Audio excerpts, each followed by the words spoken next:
La tête dans les nuances vous propose sa série Tête à tête. Mon nom est Robert Aubin. À chaque rencontre, je tente de découvrir un peu plus la personnalité, l'expertise et le terrain de jeu des invités que j'accueille. Aujourd'hui, je vous propose d'entrer dans l'univers de M. Jean-Philippe Martin, copropriétaire du complexe La Violette et membre du conseil d'administration de l'Association des restaurateurs du Québec. Ici Robert Aubin qui vous souhaite la bienvenue à une autre émission de Tête à tête où vous et moi aurons le plaisir d'aller à la rencontre de Jean-Philippe Martin. Jean-Philippe Martin, merci d'avoir accepté l'invitation. Bonjour, merci à vous de m'avoir invité. Bien, le plaisir est partagé à ce moment-ci. Et je vous dirais, on fait un petit tour de qui vous êtes pour apprendre à mieux vous connaître. Ma première question, quand je suis allé visiter votre curriculum vitae et que j'ai vu des études en administration et que je comparais avec ce que vous faites présentement, je me dis, bien, des études en administration, ça aurait pu mener à une toute autre carrière que celle que vous avez présentement. Vous auriez pu travailler pour la fonction publique, être administrateur pour une firme privée, mais non, vous êtes entrepreneur. C'est vraiment un autre aspect de l'administration parce que dans l'entrepreneuriat, il y a beaucoup plus que l'administration. Où est-ce que se fait le mariage? Vous aviez déjà cette fibre entrepreneuriale avant les études en administration ou il y a eu une croisée de chemin importante? En fait, j'étais en restauration quand j'ai décidé de suivre une formation à l'université. Je commençais à avoir une belle expérience. Je m'en allais dans la gestion un petit peu, donc je voulais pouvoir Et dans la des restauration, vous étiez déjà propriétaire de votre Non, restaurant? à ce moment-là, j'étais quand même jeune. J'étais maître d'hôtel à l'Auberge de Baluchon. OK. Donc, pour m'aider dans la gestion de personnel, pouvoir avoir une chance de monter les échelons, je pensais qu'avoir un diplôme allait m'aider. En cours de route, je n'avais pas fini mon diplôme, changement un petit peu d'emploi, et je finissais à me dire, bon, mais la restauration, je commence à vieillir, c'est épuisant, les fins de semaine, on se couche Et là, tard. on commence à vieillir à quel âge, là? Il y en était début vingtaine, je crois. Donc, je voulais poursuivre mon bac dans le but d'aller justement travailler, peut-être dans une job un petit peu plus lundi au vendredi, vivre autre chose. Et finalement, on réalise que quand on a quand même beaucoup d'expérience en restauration, moins d'expérience dans d'autres domaines, on finit le bac et on espère avoir un poste de gestionnaire dans une entreprise, pas d'expérience, c'est plus dur qu'on pense. Donc, continuer à travailler dans le domaine. Et j'ai fait mon stage où est-ce que j'ai au complexe La Violette, dans le fond, qui dans le temps était le curling La Violette. J'ai fait mon stage là, bien entendu, avec mon associé et qui était en train de regarder pour acheter l'entreprise à son père. Et c'est à ce moment-là qu'on a décidé de faire un partenariat. Et depuis maintenant 11 ans, on est copropriétaire du complexe La Violette et de l'entreprise qui est devenue aujourd'hui.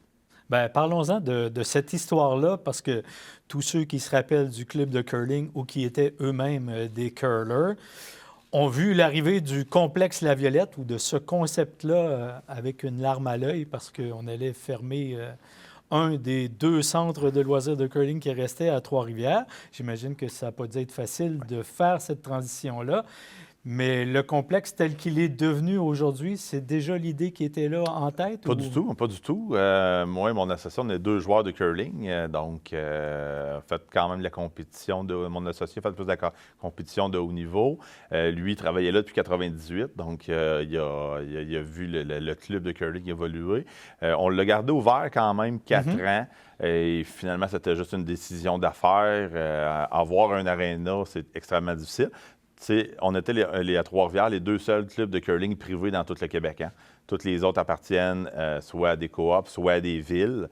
Donc, les villes peuvent plus facilement passer des dépenses sans faire de revenus. Dans notre cas, c'était beaucoup plus difficile. Le membership devait monter, la clientèle diminuait. Si on remonte à 10, 15, 20 ans, les gens, après les parties, restaient, buvaient 4, 5 bières, restaient pendant quelques heures.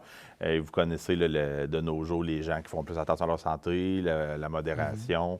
Donc, les gens buvaient quasiment plus. Donc, les chiffres d'abord diminuaient, le membership diminuait. Donc, on a dû, à un certain moment donné, prendre cette décision-là. On faisait déjà de l'événementiel. On avait déjà une autre salle. On avait déjà notre traiteur. On utilisait déjà la glace l'été pour faire des gros événements. Donc, on avait une belle opportunité là. Puis, on a décidé de se concentrer là, dans ce qu'on voyait qui était le plus en demande et dans le domaine qu'on performait, que j'adorais, qui était la restauration. Vous avez prononcé le mot magique sur lequel j'allais vous poser ma prochaine question en parlant d'événementiel. J'ai l'impression qu'événementiel, c'est comme une espèce de mot valise qui peut à la fois tout englober, mais sans en avoir une vision claire. Quand vous utilisez ce terme-là, ça veut dire quoi, faire de l'événementiel? En fait, faire de l'événementiel, c'est vrai que c'est très large. Il y en a qui disent qu'ils font de l'événementiel, qui organisent l'événement. En fait, c'est que je suis dans le complexe, on a plusieurs services qu'on offre, dans le fond.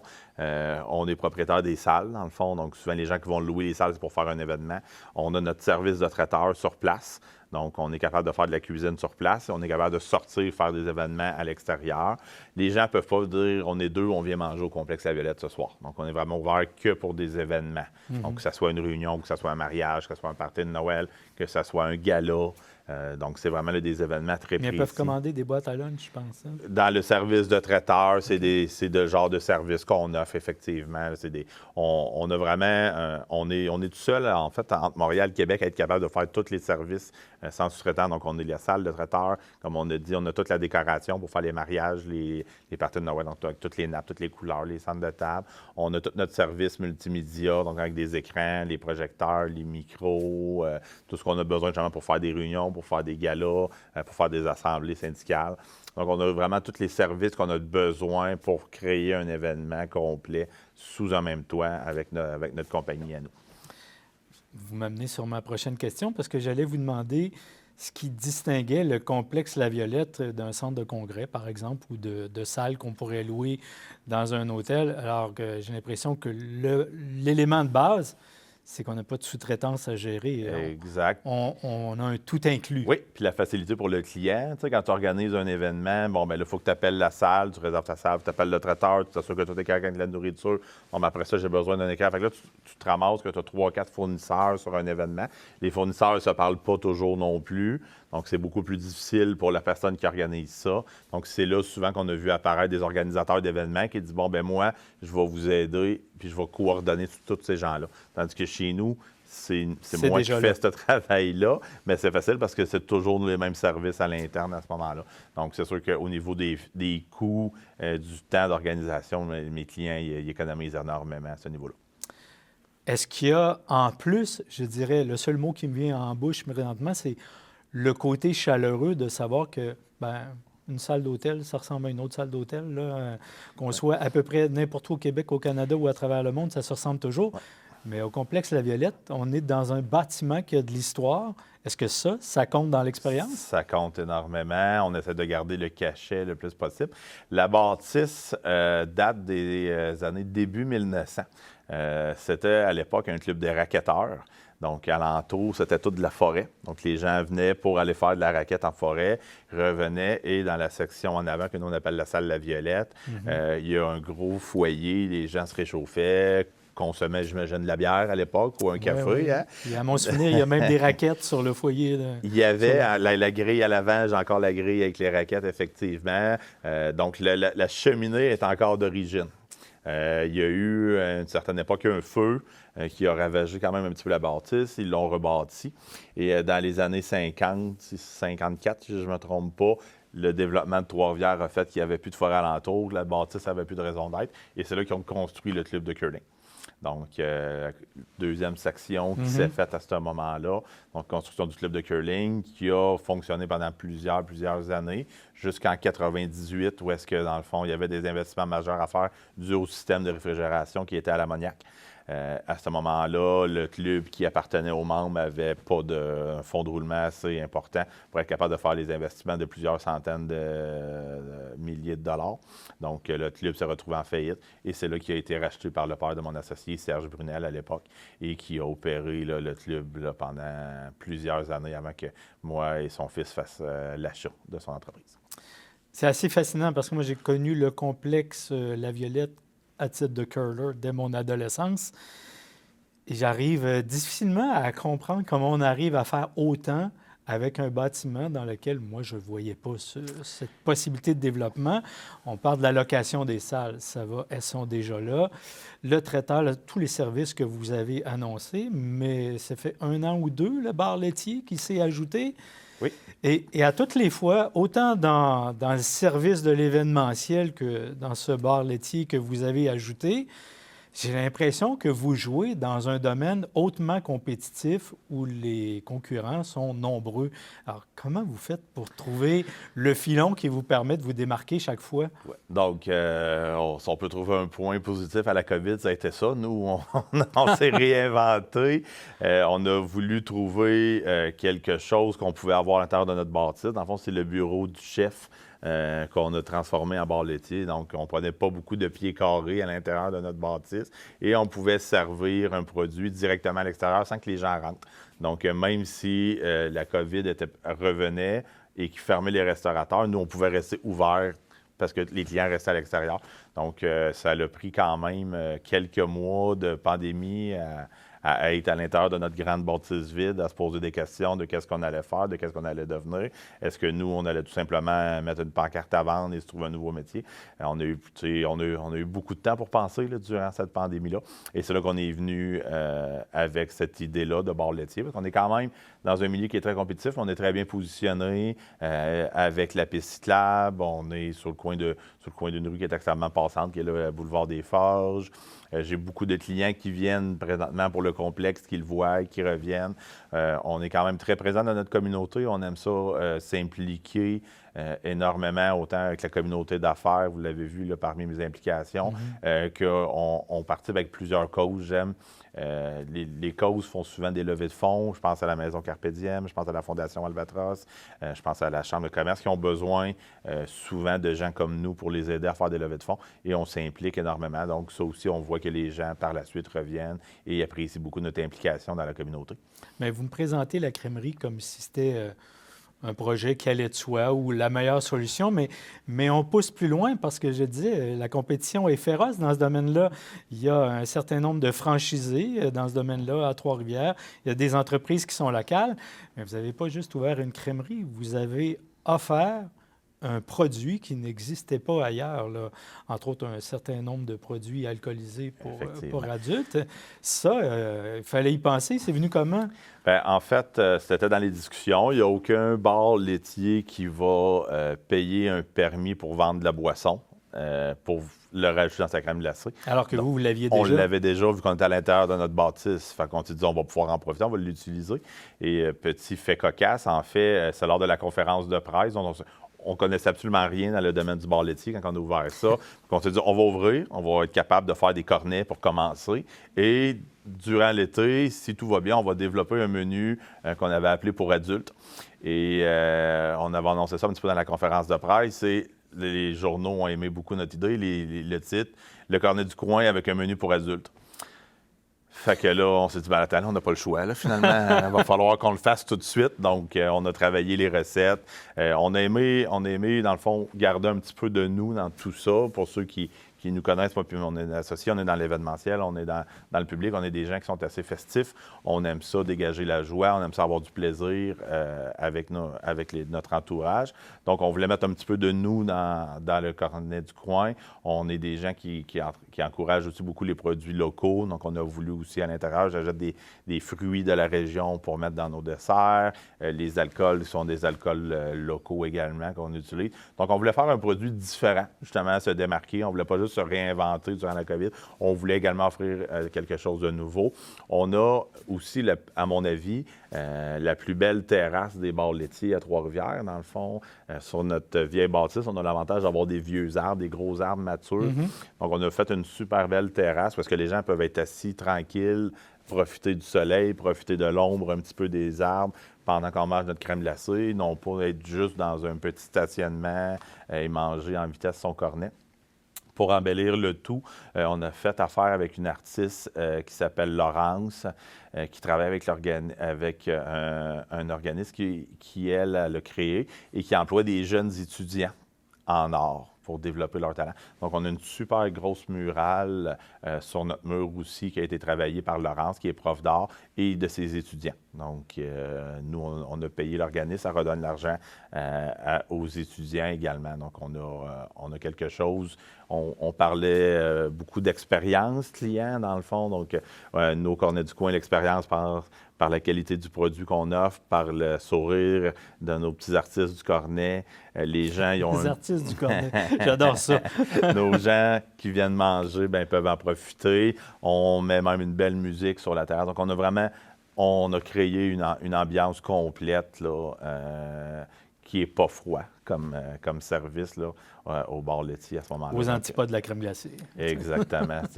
Vous m'avez vu venir. Mais, à l'évidence, au-delà de l'entrepreneur que vous êtes, il y a un aspect créatif qui est partie inhérente des projets de développement que vous faites. Moi, quand je regarde la bâtisse du complexe La Violette que je connaissais depuis des années, je me dis, y a-t-il encore quelque chose dans votre tête, un raccoin où vous dites, ça, il y a une idée à exploiter là qu'on n'a pas fait encore, ou bien le complexe est arrivé à maturité? Bien, en fait, il n'y a pas une soirée entre associés qu'on n'a pas des idées. Si on faisait toutes les idées qu'on avait, ça n'irait pas bien. Fait que non, je pense qu'il faut être en constante évolution. Personne ne peut s'asseoir sur son entreprise qui va bien puis se dire ça va aller bien toujours. Il faut toujours évoluer. Et surtout, nous, on a tellement d'offres de produits qu'il faut toujours repenser la décoration. Il faut toujours repenser nos animations. Il faut toujours repenser notre nourriture parce que là, les clients qui reviennent ne veulent pas manger la même chose, ils veulent voir autre chose. Il y a des nouvelles tendances, des nouveaux produits. Donc, il faut toujours, c'est la tête d'un entrepreneur, ça ne dort jamais, là. Il y a toujours le petit écureuil là, qui tourne et il faut toujours trouver des nouvelles idées. Et il n'y a rien qui peut arriver. On ne sait jamais si un jour on ne transformera pas une salle en bureau. Les tendances, on y a pensé beaucoup là, quand la COVID est arrivée et tout ce qui était en télétravail. Est-ce qu'on se demandait s'il allait y avoir vraiment beaucoup de réunions qui allaient revenir ou si les gens allaient préférer faire toutes les rencontres. On met seulement une caméra, il y a seulement les gens en avant. Tout ce qu'on a besoin, c'est d'envoyer une belle image avec un bon son. Donc, des grandes salles, ça servirait peut-être plus, on n'était pas sûr. Fait qu'il faut être toujours sur nos gardes. Nous, on a l'avantage d'être trois propriétaires extrêmement présents dans l'entreprise. Donc, on voit très rapidement dès qu'il y a une petite faiblesse à quelque part, dès qu'il y a une opportunité. On parle beaucoup là, des forces, faiblesses, les opportunités, les menaces. Donc, on est très présent, on voit ça rapidement. On est capable de réagir extrêmement rapidement. Là. L'étudiant du programme universitaire qui rêvait d'un petit job du lundi au vendredi, fonds de retraite, la famille, vous vous ennuyez de lui ou bien la passion remplit l'espace? Bien, je pense que la passion est toujours là. J'ai déjà... Durant la COVID, qu'on se remettait tous en question, j'en ai déjà parlé avec des amis puis qui m'ont dit « Jean-Philippe, tu ne serais pas capable de travailler dans un bureau avec des règles très strictes. On aime pouvoir créer, essayer des choses. » Mais ça, c'est leur perception de vous. Des gens mais qui vous, de connaissent. vous-même, vous trouvez qu'ils ont une bonne lecture? Bien, je pense que oui. Quand j'y repense aujourd'hui, je suis très content de où est-ce que je suis, de où est-ce que des implications, de tout ce que je peux faire, de la liberté qu'on a. C'est sûr qu'il y a des moments qu'on vit des choses qui sont très difficiles, qu'on ne dort pas, qu'on travaille. Là, dans le temps des fêtes, il y a des périodes que je travaille des 50-60 jours d'affilée sans congé. Là. Donc, c'est sûr que ça, c'est pas évident. Quand tu arrives là, en fin de cette grosse séquence-là, c'est sûr que tu te demandes si c'est la bonne chose, si tu n'aurais pas d'autres choses que tu pourrais faire qui pourraient être avec une meilleure qualité de vie. Mais au bout de la ligne, souvent, ce qu'on dit, c'est que c'est la récompense de la réussite qu'on obtient à la fin de tout ça est plus grande. Puis après quelques semaines de vacances, on a rechargé les batteries et on repart? Exactement. Bien, la réussite d'une entreprise comme la vôtre, évidemment, ça tient beaucoup à la clientèle qui est là et qui revient. C'est déjà probablement le meilleur signe, mais il y a aussi des signes, je dirais, davantage institutionnels qui témoignent de votre réussite, dont, entre autres, un prix pour développement durable dans le cadre du Gala Radisson. Je pense que c'était l'édition de l'an dernier. Effectivement. Développement durable. Pour un service d'événementiel? Bien, en fait, j'avais hésité avant de soumettre notre candidature. En fait, je pense que c'est important de voir le développement durable, ça concerne tout le monde. Dans les finalistes, il y avait le Grand Prix de Trois-Rivières. Ça peut paraître aussi loufoque de les voir dans les finalistes de développement durable, mais je pense que l'effort qui est émis par une entreprise pour faire du développement durable doit être récompensé. Il y en a qui peuvent être dans le domaine du développement durable, mais de faire aucun effort pour s'améliorer, je pense que ça paraît. Donc, durant la dernière année, on a fait des investissements importants au niveau de changer les fenêtres, au niveau de l'isolation. Vous le savez, c'est une vieille bâtisse, donc c'était quand même énergivore. On a changé des systèmes de chauffage pour ça. On a changé de l'éclairage pour de l'éclairage au DEL qui s'éteigne automatique. Il y a eu plusieurs investissements dans le bar laitier aussi. Quand on a ouvert, on voulait utiliser des contenants qui étaient éco-responsables.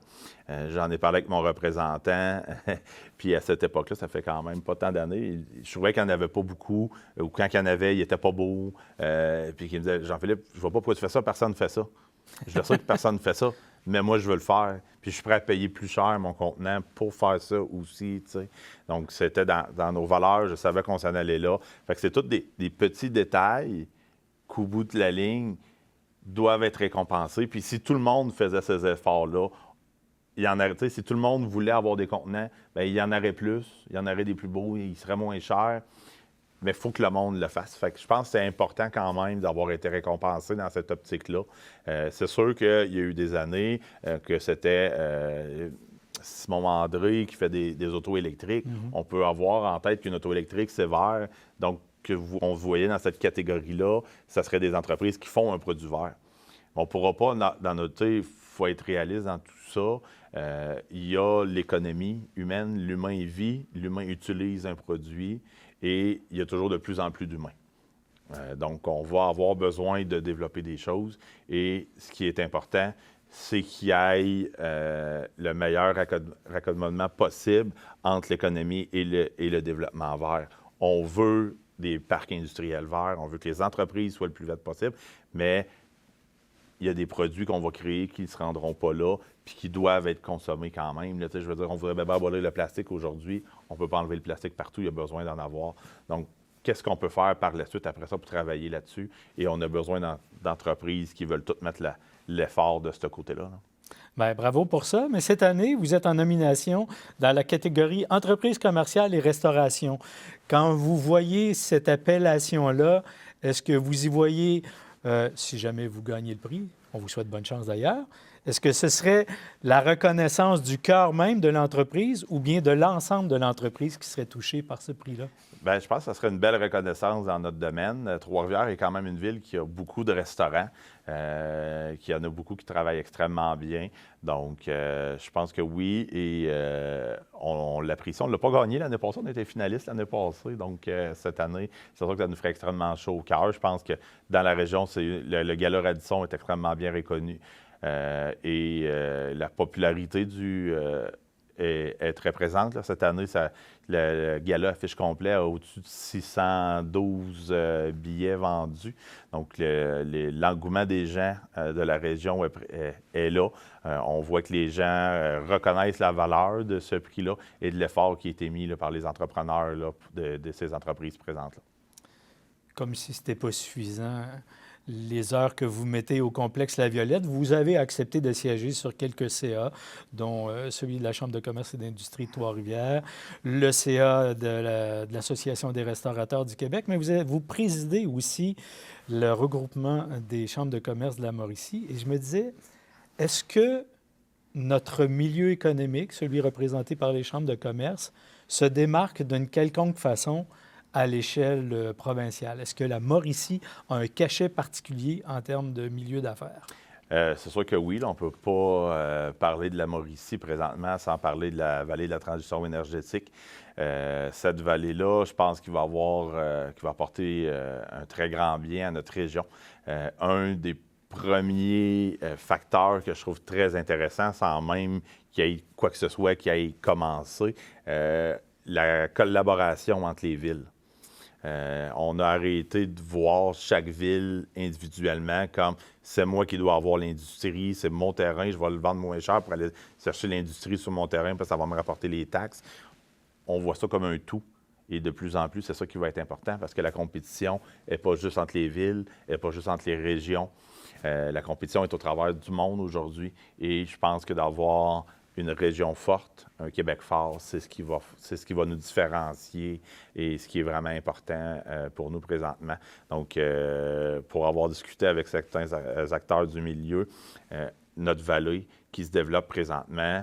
Il y a des gens de la Côte-Nord qui nous appellent savoir comment ils vont pouvoir participer, comment ils vont pouvoir aider l'économie de la région, qu'est-ce qu'on va pouvoir leur apporter, la filière batterie qui se développe également, c'est quoi les liens qui vont se tisser, parce que la pénurie de main-d'œuvre dans des secteurs comme ça est importante. C'est des domaines qui n'ont même pas encore de formation qui est créée. Fait qu'avant d'aller trop loin dans la vallée, il faut que les universités, il faut que les collèges, il faut que les DEP soient prêts à former des gens pour que les entreprises arrivent, soient là. Donc, il y a toute cette collaboration qui est en train de se créer. Puis moi, je trouve ça super important de voir tout ça là, se mettre en œuvre, là. Merci. Une toute petite question par rapport, pour terminer, parce que j'ai aussi découvert dans ma recherche que plusieurs disent de vous que vous êtes un amateur de bon vin. Et je me demandais si vous l'étiez par joie de vivre ou par épicurisme, ou bien ça va jusqu'à suivre une formation en sommellerie éventuellement et que le complexe puisse jouir de vos services? J'ai commencé cette passion très jeune. J'avais 18-19 ans. J'étais à l'auberge Godefroy comme serveur à ce moment-là. Il y avait plusieurs serveurs qui aimaient ça. J'ai commencé à m'intéresser, lire dessus. Et au fil du temps, une collection a fini par s'accumuler. Et quelques centaines de bouteilles plus tard en cave, bien là, c'est sûr qu'on continue d'aimer ça. Dans mon domaine, j'ai eu à faire beaucoup avec des représentants, beaucoup de dégustations, les voyages, visiter des vignobles, continuent à amener en moi cette passion et cet amour. Vin, repas, c'est quelque chose qui va très bien ensemble. Un beau mariage. Vin, repas, amis, c'est quelque chose qui va encore mieux. Donc, c'est quelque chose que j'aime faire, recevoir des clients chez nous, mais à la maison aussi, j'adore recevoir des gens avec un bon repas et une bonne bouteille de vin. Jean-Philippe Martin, merci beaucoup pour cet entretien. Je retiens votre numéro pour avoir quelques suggestions sur les meilleures bouteilles que je devrais me procurer. Merci beaucoup d'avoir été là. Bien, merci à vous.